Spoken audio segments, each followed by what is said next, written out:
মুম্বাই চেন্নাইয়ের পর এবার বাংলাও পেতে চলেছে এসি লোকাল ট্রেন। আপাতত আপ ডাউন মিলিয়ে এক জোড়া এসি লোকাল চলবে। শিয়ালদহ থেকে রানাঘাট পর্যন্ত পরিষেবা দেবে এই ট্রেন। সবকিছু ঠিকঠাক থাকলে আগামী রবিবার ট্রেনটির উদ্বোধন হয়ে সোমবার থেকে যাত্রা শুরু করবে। যাত্রীদের স্বাচ্ছন্দ্যের কথা মাথায় রেখে ব্যস্ত সময়ে চালানো হবে ট্রেন দুটি। 12 বগির এই ট্রেন উন্নত প্রযুক্তি সম্পন্ন। প্রতিটি কামরার দুপাশেই থাকবে স্লাইডিং দরজা, সিসিটিভি ক্যামেরা ও জিপিএস নিয়ন্ত্রিত আধুনিক প্যাসেঞ্জার ইনফরমেশন সিস্টেম। ট্রেনটিতে রয়েছে মোট 1126টি সিট।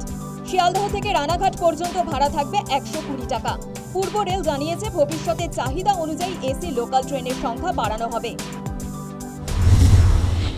এই রানাঘাট আসতে আপনার যদি ওলা বা উবার করুন তাহলে আপনার খরচ পড়ে 1000-2000 টাকা একদিনে, আর এখানে 120 টাকায় আসবে।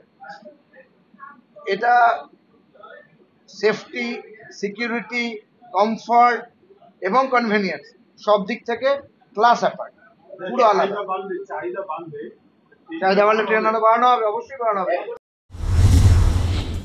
আগামী 11 তারিখ সম্ভবত একেবারেই যাত্রী সাধারণের জন্য চালু হয়ে যাচ্ছে এই শীততাপ নিয়ন্ত্রিত লোকাল ট্রেন।